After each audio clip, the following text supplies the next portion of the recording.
Jangan fokus kepada apa yang kau belum punya, tapi minta sama Tuhan karunia. Sedikit atau banyak yang aku miliki, setiap orang karunianya berbeda. Sama-sama mintalah karunia untuk bisa menikmatinya serta mengelolanya. Minta kepada Tuhan Yesus, Tuhan kasih aku hati untuk bisa menikmati itu. Aku tidak harus iri dengan keluarga lain. Mari kita sama-sama membuka di kitab Pengkhotbah pasal 6 ayat 1-12.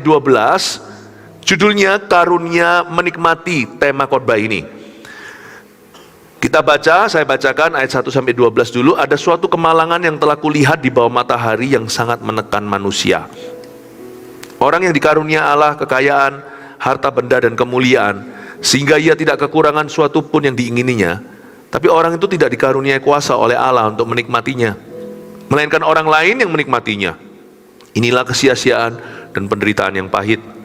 Jika orang memperoleh 100 anak dan hidup lama sampai mencapai umur panjang, tapi ia tidak puas dengan kesenangan, bahkan tidak mendapat penguburan, kataku, anak gugur lebih baik daripada orang ini. Sebab anak gugur itu datang dalam kesia-siaan dan pergi dalam kegelapan, dan namanya ditutupi kegelapan. Lagi pula ia tidak melihat matahari dan tidak mengetahui apa-apa. Ia lebih tentram daripada orang tadi. Biarpun ia hidup 2 kali 1000 tahun, kalau ia tidak menikmati kesenangan, bukankah segala sesuatu menuju suatu tempat? Segala jeripaya manusia adalah untuk mulutnya, namun keinginannya tidak terpuaskan. Karena apakah kelebihan orang yang berhikmat daripada orang yang bodoh? Apakah kelebihan orang miskin yang tahu berperilaku di hadapan orang? Lebih baik melihat saja daripada menuruti nafsu. Ini pun kesia-siaan dan usaha menjaring angin. Apapun yang ada sudah lama disebut namanya, dan sudah diketahui siapa manusia, yaitu bahwa ia tidak dapat mengadakan perkara dengan yang lebih kuat daripadanya. Karena makin banyak kata-kata, makin banyak kesia-siaan. Apakah faedahnya untuk manusia? Karena siapakah yang mengetahui apa yang baik bagi manusia sepanjang waktu yang pendek dari hidupnya yang sia-sia, yang ditempuhnya seperti bayangan? Siapakah yang dapat mengatakan kepada manusia apa yang akan terjadi di bawah matahari sesudah dia? Ini sangat dalam sekali. Kalau kita baca sekilas nggak direnungkan, kita nggak akan dapat apa-apa, saya garansi. Salomo adalah seorang deep thinker. Tidak perlu seorang yang berpendidikan tinggi, dapat S2 atau bahkan PhD untuk bisa mengerti firman. Anak kecil pun bisa ngerti ini, cuman memang perlu dijabarkan. Makanya di sini butuh gembala dan pengajar. Kitab Pengkhotbah sering dihindari karena satu, kedengaran terlalu pesimis, seperti orang yang putus asa gitu, seperti orang yang tidak punya sukacita. Kedua, kitab Pengkhotbah dihindari karena sulit dimengerti, sulit untuk dimengerti. Tapi sebenarnya enggak. Kitab Pengkhotbah ini penting dalam kehidupan kita karena dia menjadi paradigma, katakan paradigma. Dan paradigma ini yang mempengaruhi kelakuan. Jadi kalau kita mau mengubah kelakuan kita, yang perlu diubah bukan kelakuan atau tindakan. Yang pertama-tama perlu diubah adalah pembaharuan akal budi kita. Paradigma harus berubah. Bahkan kata pertobatan, bertobat itu dalam bahasa Yunaninya itu artinya berbalik arah. Kata bertobat itu sebenarnya artinya berubah pikiran. Pikiran kita itu medan perang. Di situ kalau kita salah definisi sesuatu, salah kaprah kehidupan, bisa fatal akibatnya. Ketika Yesus masuk ke hati kita, kenapa kok kita nggak semerta-merta langsung pasti happy atau bahagia? Kita memang merasa zaman Tuhan, kita nangis, terharu. Pengalaman lahir baru, masih ingat nggak? Pulang tuh merasa damai sejahtera, tetapi damai itu seolah-olah sebentar saja, lalu kita ditimpa masalah, kita nggak ready pikirannya. Lalu habis itu damai itu tercuri, sukacita tercuri pula. Mengapa? Karena kita butuh diubahkan oleh firman. Medan perang kita sehari-hari itu pikiran kita. This is the battlefield. Even though sekalipun Tuhan Yesus sudah menyelamatkan rohmu, manusia roh kita sudah selamat, tapi kalau pikiran kita tidak tiap hari diperbaharui, kita nanti akan kecolongan.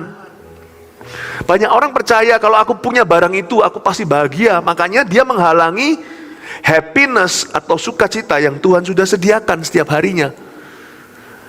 Aku kalau nanti menikah, bagi mereka yang jomblo nih, pasti kalau aku punya pacar, aku pasti super bahagia. Buktinya nanti waktu pacaran, terus tukaran, berantem melulu, gak happy juga dia. Orang yang bujangan, yang lajang, kira kalau nanti menikah dia pasti bahagia. Orang yang pernikahannya gak bahagia berkata, dulu waktu aku single, aku lebih happy. Orang miskin harta berkata, kalau aku kaya, bisa beli segala sesuatu, gak perlu mikir. Seperti orang itu, kita lu sama-sama SD, dia sekarang jadi sultan, saya jadi sultan apa ya? Susah. Dia sultan, saya susah. Nggak tentu, tolong diinterview. Orang yang hartanya sedikit, nggak happy karena iri. Kalau aku punya segala sesuatu kan pasti aku happy. Orang kaya itu kelihatannya happy, tebar pesona, tapi di rumah berantakan kayak neraka. Buktinya, sampai nanti kembali ke rumahnya, dia tetap perlu melupakan segala sesuatu dengan alkohol di kamarnya. Jadi nggak tentu. Otak kita ini bisa main trik. Kamu baru bahagia kalau kamu punya itu. Kamu baru happy kalau kamu begitu. Makanya di sini pengkhotbah ini menyelidiki atau mengotopsi hatinya sendiri. Kita lihat ayat pertama, ada suatu kemalangan yang telah kulihat di bawah matahari yang sangat menekan manusia. Ya, Raja Salomo ini berkata, ada satu kemalangan yang aku saksikan di bawah kolong langit, dan ini sangat menekan manusia. Kata manusia di sini bukan menunjuk ke satu dua individu, kepada umat manusia seluruh. Ada suatu kemalangan. Kata kemalangan di sini dalam bahasa Ibraninya, ini dalam bahasa Inggrisnya aja ada satu kemalangan di sini bukan kasihan. Kata kemalangan di sini evil, ada satu kejahatan yang kulihat. Tahukah roh jahat tertawa terbahak-bahak di dalam hati orang yang nggak bisa menikmati kasih karunia Allah yang paling sederhana. Roh jahat itu betul-betul merasa dia itu berhasil atas hidup orang-orang yang masih mengingini sesuatu sebelum dia bisa merasa puas secara batiniah. Ada suatu kemalangan, ada satu evil, ada suatu kejahatan yang kulihat di bawah matahari, dan ini sangat merampas sukacita manusia. Ini sungguh-sungguh membuat banyak orang tidak bisa menemukan arti sesungguhnya damai sejahtera.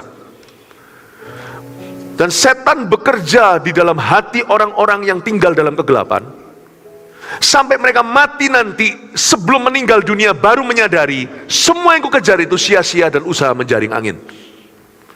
Tapi setan tidak punya kendali atas hidup orang-orang yang hatinya diserahkan kepada Tuhan Yesus, yang hati pikirannya dipenuhi dengan Roh Kudus dan kebenaran firman. Setan tidak punya kemalangan apa-apa dalam kehidupan orang itu, baik orang itu kaya secara harta atau orang itu miskin secara harta. Setan tidak punya kuasa atas diri orang-orang yang percaya kepada firman Tuhan. Ayat 2, orang yang dikaruniai Allah kekayaan, harta benda, dan kemuliaan, sehingga ia tidak kekurangan suatu pun yang diingininya. Tapi orang itu tidak dikaruniai kuasa oleh Allah untuk menikmatinya, melainkan orang lain yang menikmatinya. Inilah kesia-siaan dan penderitaan yang pahit. Di ayat 2, sang pengkhotbah Raja Sulaiman, Raja Salomo di sini menceritakan ada dua macam karunia, kedengarannya sama, tapi bedanya bumi langit. Karunia yang pertama adalah orang yang dikaruniai Allah kekayaan, harta benda, dan kemuliaan. Jangan lupa kalau Anda sukses, itu bukan karena Anda hebat. Itu karena Tuhan memberimu karunia.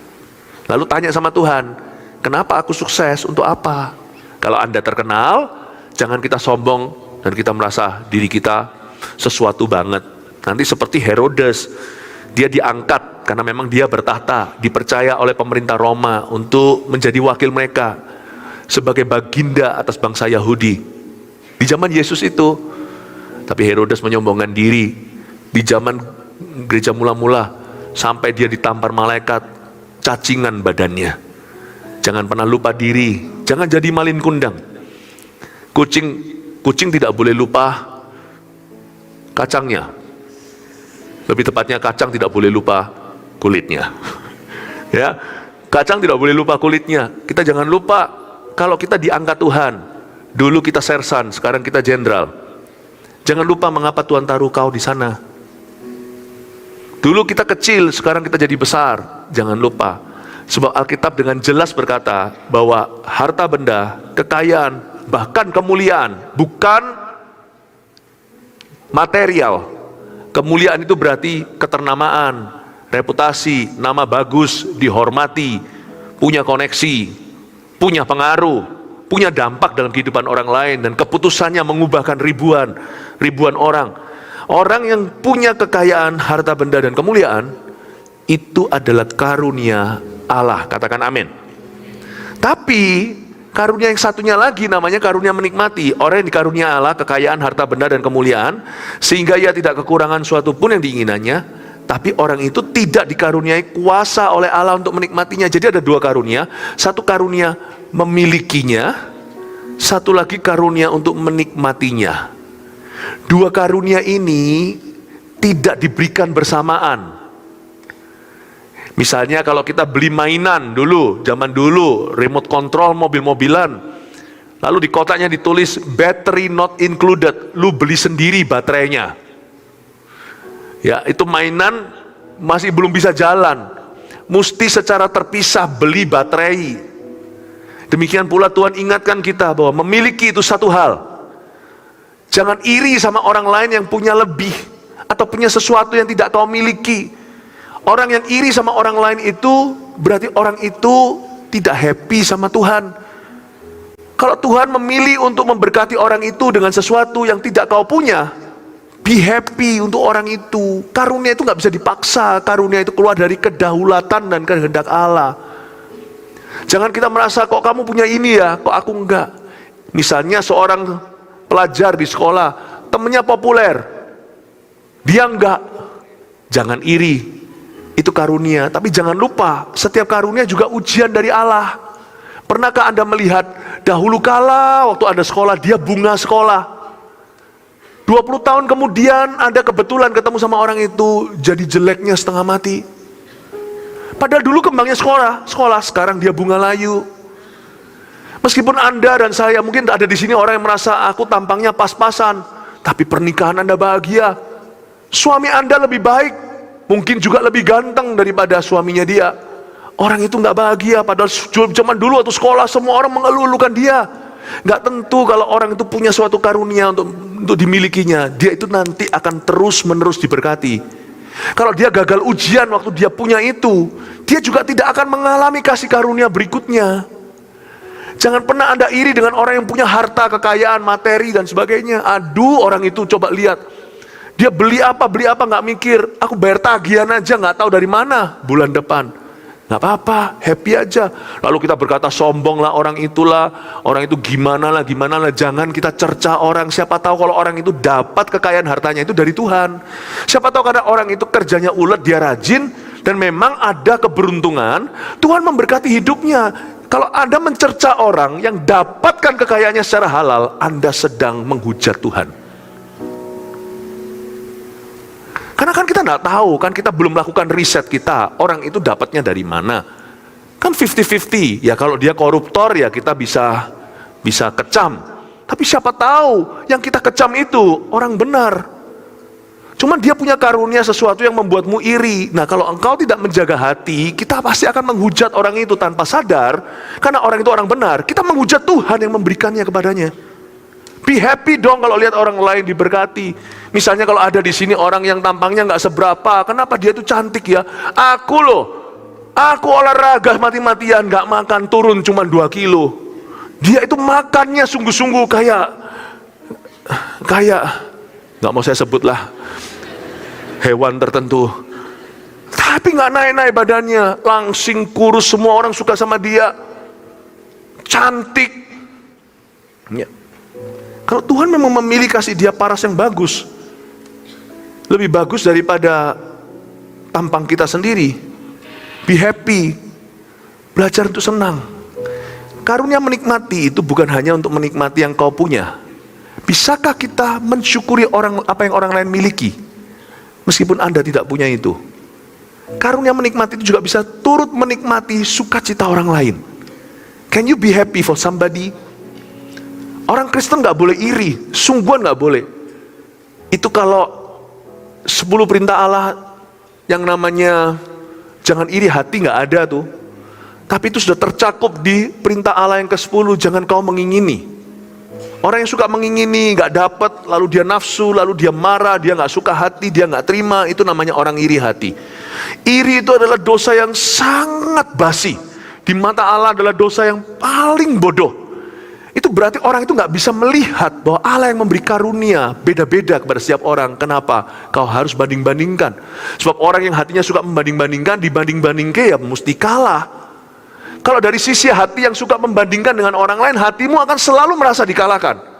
Tapi kalau kita belajar menghitung berkat kita akan selalu merasa kita orang yang lebih dari pemenang. Orang yang bisa bersyukur untuk berkatnya sendiri dan bersyukur untuk berkat Tuhan dalam diri orang lain, orang itu hatinya paling bahagia. Bapak Ibu Saudara, ayat 2 ini mendalam sekali. Ada 2 tipe karunia. Satu, karunia memiliki. Please jangan iri kalau orang lain punya sesuatu. Dan kalau Anda memiliki sesuatu yang orang lain tidak punya, jangan sombong hati, itu karunia untukmu. Itu juga ujian. Dan belajar untuk bisa menikmati. Belajar untuk bisa menikmati sedikit atau banyak yang kau punya. Belajar bisa mengelolanya. Percuma kalau orang itu bisa punya banyak bakat. Punyakah? Apakah Anda punya teman yang nyanyi bisa, gambar bisa, olahraga, sporty? Kadang-kadang kalau orang yang suka olahraga kan nilainya anjlok kan? Enggak. Dia juga juara 1 di sekolah, nanti waktu kuliah cum laude. How come ya, bahasa Inggrisnya, kok bisa ya? Some people just seem to have everything. Ada orang tertentu tuh yang rasanya punya segala sesuatu deh. Kalau kita kan lain. Kita tukang belajar, tapi jadi kutu buku. Belajarnya canggih, tapi tidak bersosialisasi. Wah, selalu semua orang pinjem PR-nya dia. Tapi nggak ada satupun cewek yang mau mendekati dia. Kalau cewek-cewek mendekati dia di sekolah, ini cowok ya ceritanya, itu pasti demi supaya dapat catatannya. Dan kalau dia diajak ngomong, hey, Bobby, mungkin Bobby namanya, kutu buku, ya. Kenapa ada orang yang pintar IQ, tapi nggak cakep dan nggak pandai bergaul? Tapi ada teman kita yang pandai sekali bergaul, Mr. Popular di sekolah. Semua orang betul-betul kepingin jadi temannya, tapi nilainya semuanya sangat beraneka ragam. Nggak membosankan seperti orang yang kutu buku ini, nilainya cuma 1 alfabet A terus. Kalau temanku itu yang Mr. Popular, itu A, B, C, D, E, F semua ada. Kenapa kok nggak ada orang yang ganteng, pinter, kaya, ya kan? Suka olahraga, sehat, kok nggak ada orang yang punya segalanya ya? Dan kalau memang ada orang yang punya segalanya seolah-olah, tapi kalau dia gaya, dia tidak mengelola, Anda nanti akan lihat, dia gagal di semuanya. Sungguhan. Kalau anak Anda punya kriteria atau anak muda di sini ya, saya bicara directly, atau kalau di sini adalah orang tua yang anaknya belum telat untuk dididik dengan benar, kalau Anda lihat anak Anda pinter semuanya, tapi malas semuanya, ini cuma bisa sedikit, itu bisa sedikit, musik belajar piano cuma bisa sedikit, belajar drum cuma bisa sedikit, ya, gambar juga bisa sedikit. Pinter memang, ini itu secara teknologi, tapi cuma bisa sedikit-sedikit, lebih banyak main game. Bahasa Inggris juga bisa sedikit, tapi nggak pernah bener grammarnya, dia malas belajar teorinya. Tapi kalau ada orang bule datang, orang barat gitu, wah, ceplos-ceplos dia. Tapi bahasa formal nggak bisa. Tapi kalau diajak suatu hari bisnis jadi penterjemah papanya, ya nggak mampu. Karena bahasa ceplos-ceplos beda dengan bahasa formal. Dia nggak belajar teorinya. Chinese juga nggak bisa. Belajar bahasa daerah juga pas-pasan. Bahasa Indonesia juga salah-salah. Anda kaget nanti lihat orang yang seolah-olah pintar segala-galanya nggak jadi apa-apa. Karunia menikmati itu belajar untuk mengerti, mengakui, aku punya karunia di 1, 2, 3 hal ini. Dan aku akan tekuni sampai aku berdiri di hadapan raja-raja. Siapa cakap dalam pekerjaannya akan berdiri di hadap, melayani di depan orang-orang paling top di dunia. You don't have to envy those who seem to have everything. Anda tidak perlu iri dengan mereka yang seolah-olah punya segala sesuatu. Hidup belum game over di titik ini. Coba tunggu sebentar. Kalau Anda kelola 1, 2 karunia aja, talenta 1 doang, nggak usah 2. Anda terus kelola itu jadi sesuatu. Daripada orang yang punya 5 talenta, tertidur pulas dan menyembunyikannya di bawah tanah. Karunia menikmati itu tidak perlu banyak, sedikit pun jadi, asal Anda serius dengan Tuhan. Asal Anda serius dengan kehidupan, asal Anda serius dengan hidupmu, dan juga serius dengan masa depanmu. Karunia menikmati itu tidak usah tunggu sampai menumpuk, sampai banyak, baru aku bisa enjoy it. Amin Bapak Ibu Saudara. Ini yang disampaikan. Ada orang yang dikaruniai banyak harta, benda, kemuliaan, kekayaan, tapi orang itu nggak bisa dikasih Tuhan karunia untuk menikmatinya. Ayat 3, jika orang memperoleh 100 anak dan hidup lama sampai mencapai umur panjang, tetapi ia tidak puas dengan kesenangan, bahkan tidak mendapat penguburan, kataku anak gugur lebih baik daripada orang ini. Ayat 3 ini tolong dibaca dengan pengertian bahwa orang-orang kudus di perjanjian lama tidak tahu ada akhirat. Karena itu kita nggak bisa memisahkan perjanjian lama dari perjanjian baru. Perjanjian baru itu baru ada wahyu bahwa orang mati itu menuju kepada alam yang baka dan mereka tidak mati, hanya meninggal dunia. Yesus mengutarakannya dalam sebuah perumpamaan. Contohnya, ada orang yang nanti berdiri di pengadilan dan Tuhan berkata, enyahlah, aku tidak mengenal kamu, masuklah ke dalam api yang kekal itu. Itu adalah konsep baru. Itu kalau perjanjian lama, itu kalau mereka tahu, reformasi itu pemahaman mereka tentang Tuhan. Yesus berkata tentang orang-orang yang mengunjungi dia waktu dia di penjara, memberi dia pakaian waktu dia telanjang, memberi makan. Orang itu berkata, kapan Tuhan telanjang dan kelaparan? Dia berkata, apa yang kamu lakukan pada salah satu yang paling hina ini? Yesus berkata, masuklah dalam sukacita Bapakku. Hal itu sama sekali asing bagi orang-orang seperti Salomo di perjanjian lama. Mereka nggak tahu, mereka cuma tahu semacam hanya meraba-raba, hanya mengira-ngira, pokoknya ada semacam kehidupan entah apa. Karena memang belum waktunya untuk diwahyukan, tunggu perjanjian baru. Di kitab perjanjian baru dengan jelas Yesus malah gamblang berkata, jangan gelisah. Jangan gelisah, percayalah kepada Allah, percayalah kepada aku. Di rumah Bapakku ada banyak tempat tinggal. Aku pergi ke situ untuk menyediakan tempat bagimu. Itu sudah sangat vulgar. Yesus berkata ada sorga. Bahkan dia menyebut mansion, menyebut rumah-rumah besar di sana. Salomo nggak ngerti, makanya tuh kalau Anda baca kitab Pengkhotbah selalu dikatakan di bawah matahari, under the sun. Karena dia nggak bisa melihat lewat itu, tembus itu, dia nggak punya wahyu. Karena itu bahasa ayat 3 ini menunjukkan bahwa maksimalnya kehidupan itu, ini bahasanya begini, jika orang memperoleh 100 anak. Zaman dulu itu masih kuno ya. Kalau zaman sekarang kan beda pikirannya, punya banyak anak, banyak pusing ya kan. Dia berkata kalau orang memperoleh 100 anak, hidup lama sampai mencapai umur panjang. Mungkin orang-orang di perjanjian lama itu semua berlomba-lomba, kalau bisa hidup selama-lamanya. Bahkan sekarang pun di dunia modern orang masih berlomba-lomba loh untuk hidup selama-lamanya. Lucu loh manusia itu, kita operasi sana sini itu supaya kita awet muda. Kalau keluar obat yang baru yang bisa meremajakan kita, sel-selnya bisa diperbaharui, kita mau, berapapun duit, asal kita mampu, kita pasti beli itu. It's okay loh, saya nggak ngomong ini anti. Daripada orang yang biarkan hidupnya renta, tidak olahraga, tidak jaga kesehatan. Saya punya teman, ya teman saya kan usianya range-nya panjang, ada juga yang muda, tua sebagai pendeta gembala kan saya berteman dengan segala usia. Saya melihat 2 tipe orang yang menjaga kesehatan, menjaga tubuhnya, merawat maksudnya. Nanti waktu dia di umur 70, ada yang sudah harus dipopong, tapi 70 ada yang masih bisa gendong cucu. Sorry, mungkin udah cicit nanti kali itu. Bedanya di mana? orang yang merawat dirinya. Wanita juga sama. Wanita mesti merawat dirinya. Bukan hanya pria, pria juga. Nanti Anda beda. Atau menginjak umur 50 beda. Beda. Jangan kaget nanti kalau ada anak muda lewat, siapa-siapa tetangganya, halo Ci, Tante. Yang satu Ci sama Tante usianya 11-12. Ya, kita yang smart aja, kalau kita nggak yakin umurnya berapa, panggil Ci aja selalu, dia pasti suka. Jangan sebut orang tante atau lagi hamil ya, padahal enggak. Oh itu paling itu kesalahan yang fatal itu. Saya juga pernah melakukan jauh-jauh dulu sebelumnya. Makanya sekarang saya khotbahkan sendiri, contoh saya yang salah. Saya ketemu sama orang, oh iya berapa bulan loh? Saya enggak hamil, saya cuma gemuk.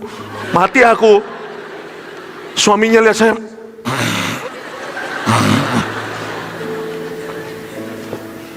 kita mesti ngerawat, meskipun nggak masuk ke sorga, pengaruh longevity atau pengaruh dengan kualitas hidup kita di bumi, betul ya? Tapi lucunya, konyolnya adalah orang itu mati-matian mempertahankan kehidupannya yang pasti akan menua, pasti akan mati. Mereka itu berbenah diri demikian rupa. Saya melihat ada satu lagi kawan, olahraganya setengah mati, sungguhan. Tapi nggak pernah ke gereja. Pernah mikir nggak? Bukan masalah ke gereja tuh sana pasti selamat ya, enggak. Wong ke gereja aja orang nggak tentu selamat, apalagi yang enggak. Kok lucu sih? Ke gereja aja orang masih belum tentu kalau dia nggak sungguh-sungguh, apalagi yang enggak. Di Amerika orang tinggal aja nggak tentu bisa berbahasa Inggris.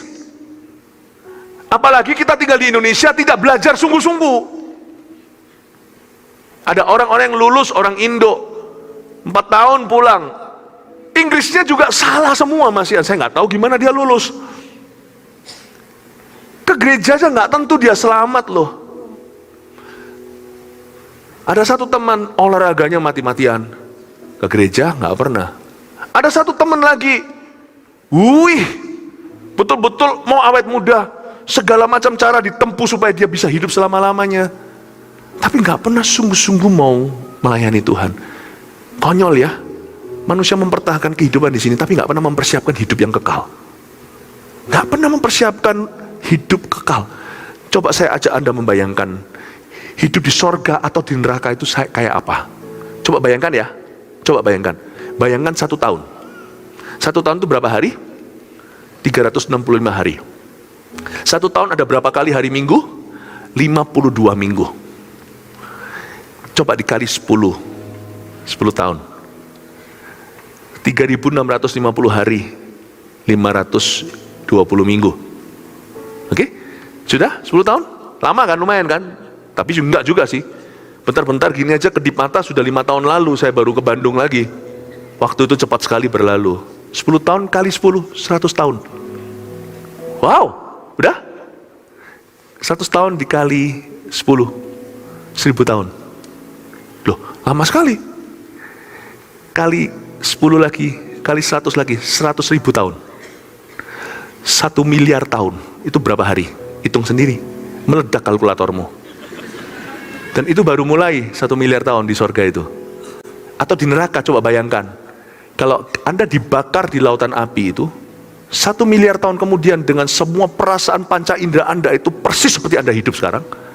Malah lebih dipertajam dalam segala sesuatu karena itu karena dalam kekekalan. Ada orang yang terbakar di sana, kepingin keluar, tak bisa keluar. 1 miliar tahun gak bisa keluar.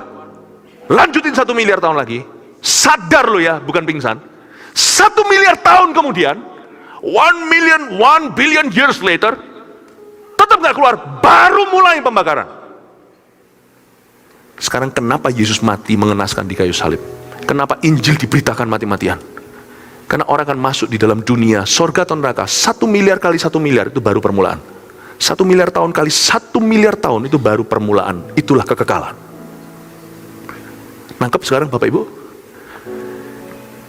Why preaching the gospel is so important? Why Jesus died like that? Kenapa Yesus mati kayak gitu? Karena waktu tidak akan cepat berlalu di dalam kekekalan, tapi waktu akan selama-lamanya. Tapi anehnya manusia itu mati-matian investasi untuk hidup yang cuman 1 tetes dibanding kekekalan. Kita kita bisa hidup sampai 90 tahun itu pun itu cuma satu tetes. Apalagi orang yang 70-80 sudah mati, itu cuma satu tetes. Kita investasi mati-matian untuk 70-80 tahun ini, gua harus se-happy-happynya. Kalau gua nggak happy, gua bunuh diri. Demi 70-80 tahun, misalnya kalau 70-80 tahun saya nggak happy, asal saya punya pahala di sorga, saya diselamatkannya, saya rasa ketebus kok ya. 70-80 tahun yang penuh merana pasti tertebus dengan 1 miliar tahun kali 1 miliar tahun yang penuh dengan pahala. Ketebus nggak? Ketebus nggak? Mau nggak Anda misalnya kalau naik pesawat, Anda masuk pesawat yang kayak stasiun bis begitu, wah desak-desakan ya. Saya pernah naik satu maskapai, nggak usah sebut mana atau di mana, saya akan kemana-mana. Waktu kaki saya keluarkan, karena kaki saya panjang, duduk di ekonomi yang pendek begitu, saya keluarkan kakinya, itu cushionnya ikut keluar. Itu luar biasa. Ya. Lalu tiba-tiba di tengah-tengah pesawat keluar itunya lah, apa? Cuman saya ini loh. Ternyata malfungsi. Saya bilang, Tuhan bawa aku selamat sampai tujuan.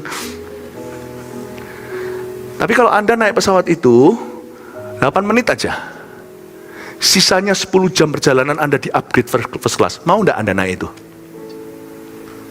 Pengalaman cuman nggak enaknya itu cuman 7-8 menit. Diganti Anda naik first class 10 jam kemudian. Sorga itu kayak itu. Hidup di dunia itu 7-8 menit itu. Jangan invest mati-matian untuk sesuatu di sini dan melupakan Tuhan. Bapak Ibu Saudara, coba lihat ayat 3, jika orang memperoleh 100 anak dan hidup lama sampai mencapai umur panjang, tapi ia tidak puas dengan kesenangan, bahkan tidak mendapat penguburan, kataku, anak gugur lebih baik daripada orang ini. Sebab anak gugur itu datang dalam kesia-siaan dan pergi dalam kegelapan, dan namanya ditutupi kegelapan. Lagi pula ia tidak melihat matahari dan tidak mengetahui apa-apa. Ia lebih tentram daripada orang tadi. Biarpun ia hidup 2 kali 1000 tahun, kalau ia tidak menikmati kesenangan, bukankah segala sesuatu menuju satu tempat? Ayat 6 ini, kesenangan di sini bukan kesenangan dosa, tapi kenikmatan Allah. Buat apa dia hidup 2 kali 1000 tahun, tapi dia tidak menikmati kasih karunia Tuhan dalam hidupnya? Yesus berkata begini, keturunan Daud, keturunan Salomo juga.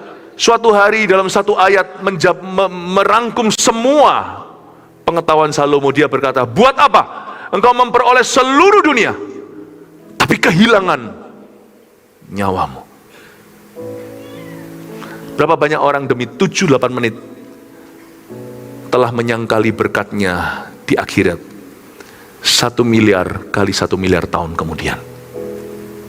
Demi 7-8 menit penuh keegoisan, atau 7 dan 8 menit dia tidak mau kenal Tuhan. Dia meringkuk di api dan lautan api. Yang saya maksudkan bukan Bandung menjadi lautan api. Yang saya maksudkan adalah api neraka. Demi 7-8 menit pleasure of sin, kenikmatan dosa, bukan kenikmatan Allah, dia tidak akan bersama dengan Kristus Sang Anak Domba Allah, tapi akan berada di dalam belerang itu selama-lamanya. 1 miliar tahun kali 1 miliar.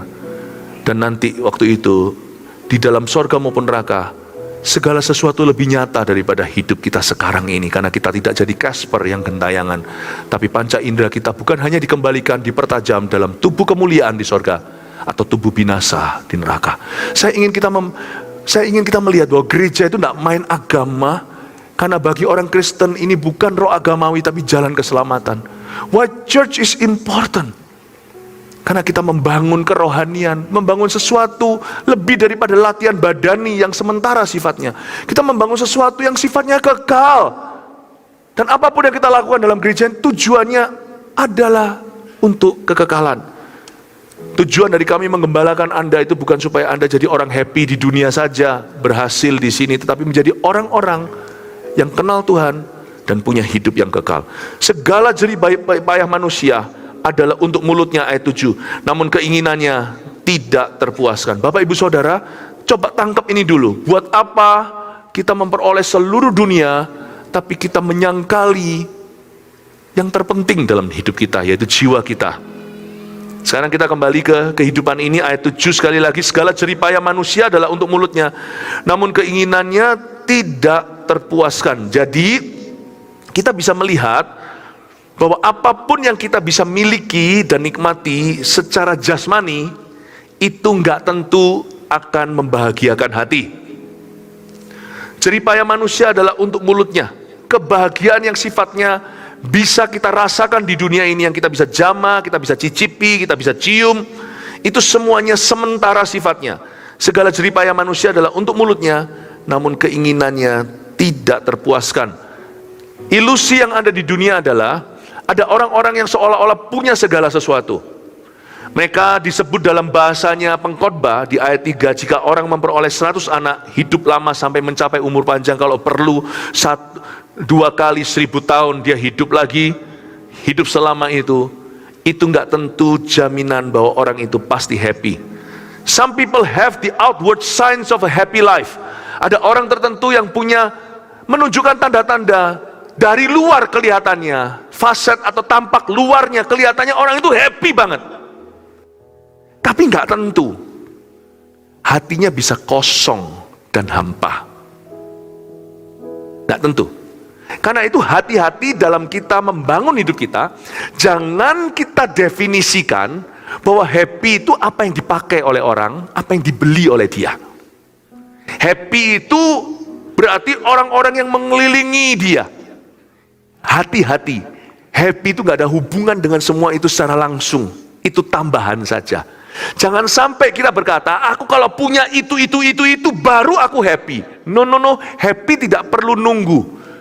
Sekarang juga dengan sedikit maupun dengan banyak, kalau hati kita di tempat yang tepat, kita bisa bahagia penuh.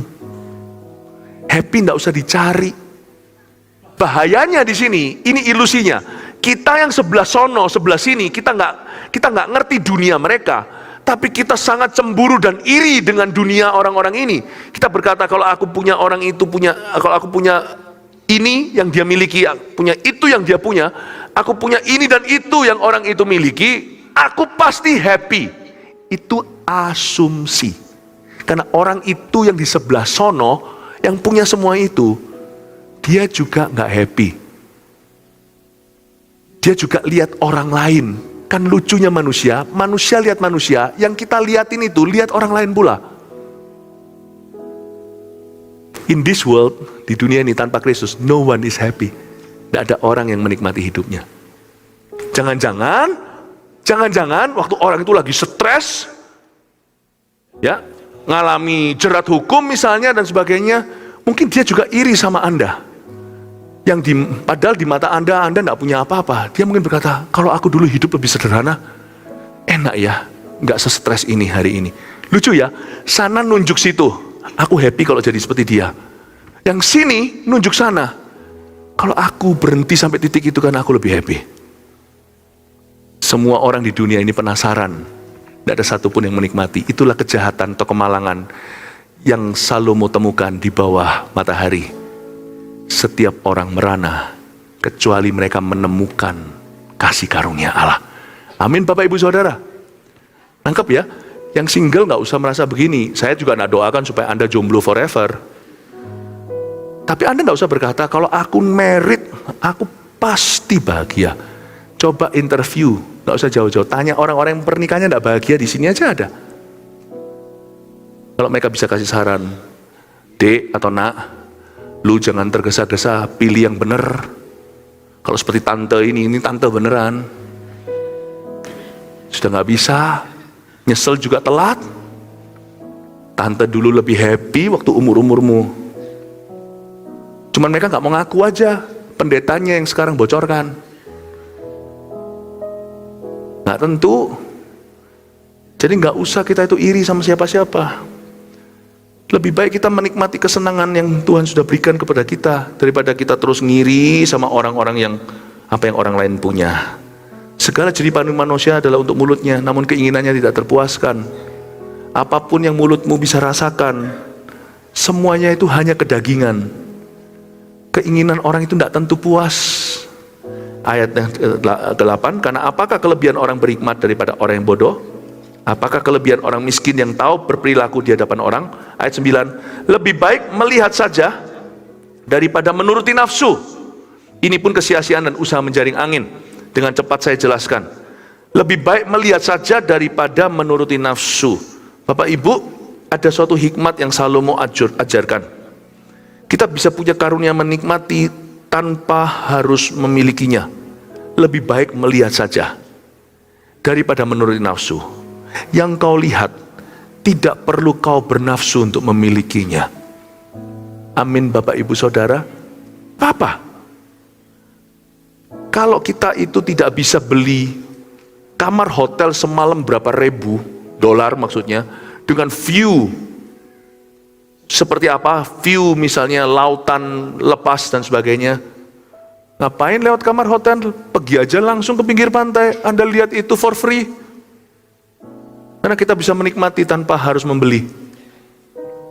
Manusia itu hatinya itu suka mempersulit diri, yaitu dia harus beli sama seperti orang lain baru dia happy. Setelah dia cicipi, ternyata ya sami mawon tuh sama aja.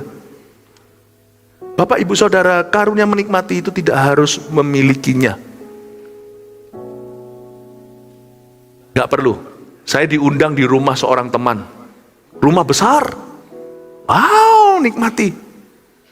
Saya gak perlu iri, aku kalau bisa punya rumah kayak begini, lalu masuk di dalam segala macam hutang yang tidak perlu terjadi. Gak harus. Kita juga harus mawas diri dengan kemampuan kita. Nah, kita makan, minum situ. Kalau asal hatiku bisa happy untuk keluarga ini, saya juga bisa turut menikmati yang mereka nikmati. Kita makan, minum bersama-sama di rumahnya, kami dijamu. So happy. Setelah itu saya baru sadar, kok bisa ya saya itu bahagia untuk orang lain, padahal ini bukan milik saya. Wow. Saya bilang, bagus ya rumahnya. I'm very happy for your family. Lalu kita makan minum bersama di sana. Tidak perlu hatimu tuh penasaran. Lebih baik melihat saja. Apa yang kau lihat, hatimu jangan nafsu ngikuti mata. Kalau Anda lihat sesuatu, harus menikmati, nggak perlu. Misalnya teman Anda punya satu kendaraan yang baik, bagus, ya kan? Lalu Anda disuruh naik di situ. Anda nggak disuruh naik pun, be happy for him. Jangan Anda baru bahagia kalau Anda turut bisa menikmatinya. Kenapa Anda tidak bisa menikmati kalau orang lain bahagia? Nggak apa-apa. Tapi kalau Anda diizinkan untuk mencoba mobilnya, misalnya kalau ada di sini yang hobi mobil atau kendaraan, Anda masuk ke sana, yang senang tuh dia. Nggak usah dalam hati, gini aja gaya. Itu kelihatan orang syiriknya. Atau Anda sendiri punya cita-cita suatu hari aku mau punya mobil seperti ini. Ngapain sih mempersulit diri? Ngapain buat hidup itu susah? Hidup itu kurang susah apa? Kenapa kita mempersusah, menyusahkan diri kita sendiri lebih? Apa yang kau lihat tidak perlu kau sungguhan nikmati. Just be happy untuk orang lain. Dan lebih baik melihat saja apa yang kau lihat. Hatimu itu jangan mengejar dengan nafsu ke situ. Cukup katakan itu adalah berkat orang lain. Misalnya kalau Anda melihat seorang lawan jenis yang cantik sekali atau ganteng pol, orang Surabaya bilang gitu. Ada kecantikan, kegantengan yang bahkan Anda tidak perlu nikmati. Lihat saja dan be positif. Yang positif, wah puji Tuhan. Jangan menoleh lagi kedua kali dan merenungkan.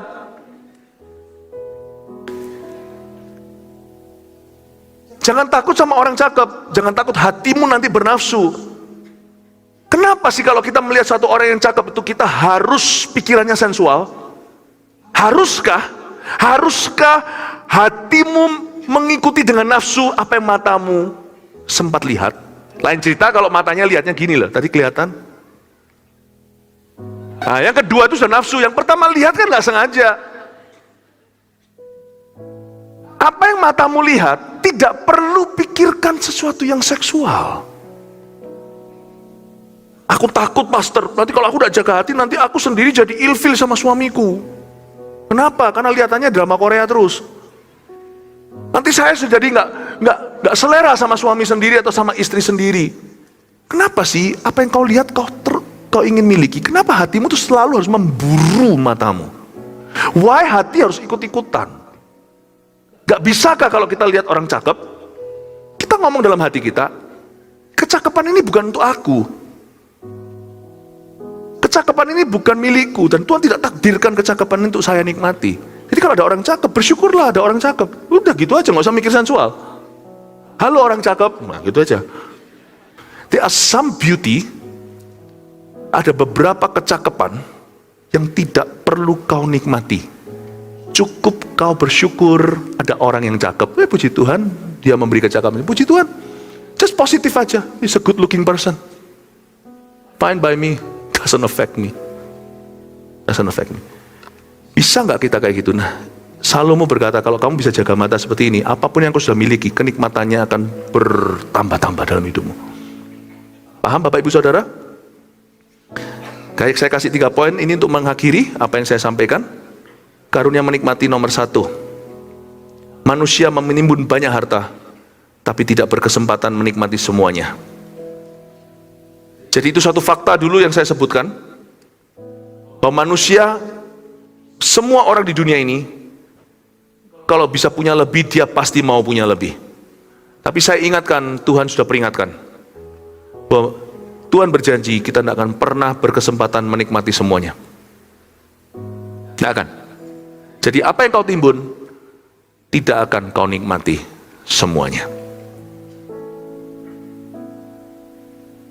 Karena itu jangan sampai kita itu mengira bahwa di hidup ini kita harus menikmati segala sesuatu. It's not true. Karena kita hidup di perjanjian baru, kita tahu bahwa masih ada kehidupan kekal setelah kita meninggal dunia. Carilah pahala di sorga. Jangan tumpuk kekayaan di dunia, dan jangan beritahu diri sendiri, aku harus punya bucket list, menyenangkan diriku semaksimal mungkin sebelum aku mati.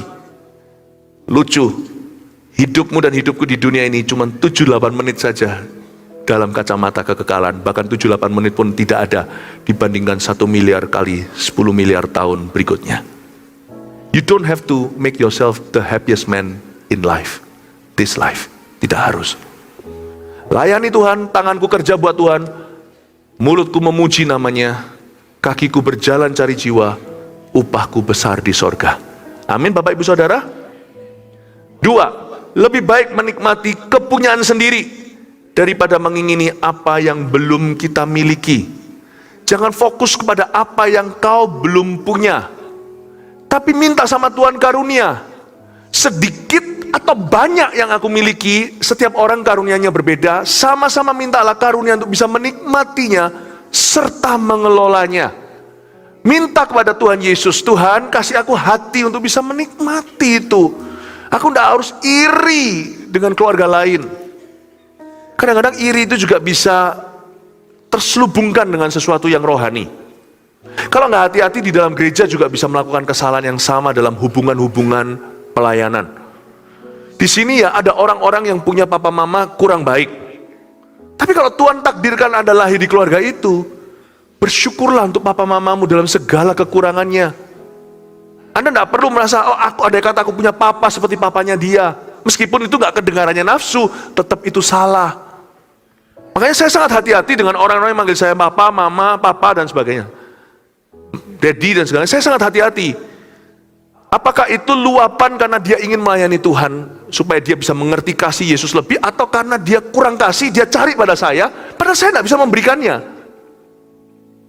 Why not go back to your home dan dalam hati ngomong sama tentang Papa Anda, I have forgiven you. Dan belajar untuk respect dan hormati. Ayahmu di rumah itu yang tidak sempurna itu, dia yang terbaik karena Tuhan memberikan kepadamu. You don't need any other daddy. You have one already. Saya punya banyak anak rohani, I know. Tapi saya ingatkan bahwa mereka itu anak orang, bukan anak saya. Saya fokus dengan apa yang sungguh-sungguh saya miliki, itu pun titipan ilahi. Vanessa, Warren, Jeremy, mereka lah anak-anak saya. Saya tidak fokus mencoba cari anak-anak rohani, karena saya bukan Abraham, anakmu nanti sebanyak di langit. Supaya saya dapat banyak anak, supaya saya merasa lebih gimana, saya lebih fulfill gitu, saya lebih puas batinnya sebagai seorang ayah. Lepas dari 3 anak saya tidak bisa menjadi lebih daddy lagi di dunia ini. Saya belajar untuk fokus dengan apa yang Tuhan sudah taruh in my plate, di piring saya. I am thankful for that. I am thankful for that. Bapak ibu saudara, fokuslah agar Anda bisa nikmati sedikit maupun banyak yang kau punya, sempurna atau yang gak sempurna yang Anda miliki. Lebih baik menikmati kepunyaan sendiri. Selalu ingatkan, mungkin mobilku bukan Rolls Royce maupun Mercy. Kucing pun ada dua tipe. Ya, kucing pun ada yang mata kucing, ada yang kucingnya panther. Saya nggak akan iri sama mobil lu. Mobil ini bebas utang. Terus kasih plester, kasih apa namanya, stiker di belakangnya. Tolong ditabrak, saya sudah lunas kok utang mobilnya. Kan ada stikernya, tulisannya jangan ditabrak, gua belum lunasi. Tulis ini, tabrak sedikit nggak apa-apa, sudah lunas kok. Uang sendiri. Nggak usah iri sama harta. Mereka bisa liburan, nggak usah iri. Nggak usah iri dengan orang yang bisa beli apa makanan yang ditabur emas. Pernah lihat nggak? Saya juga pernah makan itu. Pernah makan, bukan karena saya beli, tapi saya dibeliin orang. Saya makan, nggak enak kok. Lebih enak pencok karedok. Sungguh, you don't have to buy what other people can buy. You buy what you like. Beli yang kau sukai, asal itu halal dan baik dan Anda mampu membelinya. Belilah itu demi kenikmatanmu dan nikmatilah. Setiap level itu ada kenikmatannya sendiri yang bisa dibeli oleh orang-orang sesuai kemampuannya. Fokus pada yang kau miliki lah. Gak usah mengingini apa yang orang lain punya yang tidak kau miliki. 3, yang ini penting ya, karena ini ayat yang terakhir tadi, ayat 12. Siapakah yang dapat mengatakan pada manusia apa yang akan terjadi di bawah matahari sesudah dia? Daripada fokus membahagiakan diri, persiapkanlah dari sekarang penerus kita sesudah kita, sebab yang maha kuat sanggup menjaga. Ayat 3, yang ketiga, ini dari ayat-ayat terakhir yang kita baca sampai ayat 12. Hidup itu punya misi, dan kita semua akan meninggal dunia. Tuhan peringatkan, kalau kita pegang perusahaan atau kita punya pekerjaan, minimal kalau kita hasil kerja kita di rumah kita yang kita kelola, itu semua harus diteruskan ke seseorang. Kalau kita adalah seorang hamba Tuhan, kita juga harus memikirkan dalam pelayanan penerus-penerus kita. Yang penting itu dalam karunia menikmati, karena kita tidak bisa hidup forever di dunia. Persiapkan orang-orang selanjutnya. Ini kenikmatan yang kita bisa bawa mati. Sekalipun orang meninggal dunia tidak tahu apa-apa yang terjadi di dunia, tetapi Tuhan berjanji, orang yang mempersiapkan penerus, legenda orang itu akan terus. Warisannya akan dilanjutkan. Makanya itu karunia menikmati tidak berhenti sampai kuburan. Sebab apa yang kita bangun di hidup ini, kalau Tuhan belum datang, kita harus mempersiapkan penerus sesudah kita, yang bisa melanjutkan apa yang selama ini kita telah bangun pelan-pelan. Persiapkan dari sekarang penerus kita sesudah kita, sebab yang maha kuat sanggup menjaga. Anda dan saya punya misi dalam hidup ini. Bagi yang punya anak, perhatikan cara Anda parenting. Daripada Anda menumpuk sesuatu atas nama apa, demi anak-anakmu, tetapi Anda tidak pernah mempersiapkan anak Anda beneran, semua yang ditumpuk itu seperti Salomo, karena dia tidak mempersiapkan putranya. Dia terlalu sibuk, istrinya 1000, waktu zamannya diserahkan ke anak, semua yang dia bangun seumur hidupnya habis setengah dalam 1 hari. Kerajaan itu membelah jadi 2 di tangan Rehabeam, putra mahkotanya. Bapak ibu saudara, karunia menikmati itu termasuk di dalamnya tanggung jawab untuk kita mempersiapkan anak kita, mempersiapkan orang-orang di dalam dunia kerja kita, siapa yang nanti akan kita muridkan, yang jadi penerus kita. Bapak ibu saudara, karunia menikmati itu comes with a great responsibility, dengan tanggung jawab yang serius untuk kita mempersiapkan orang-orang yang lebih junior dari kita.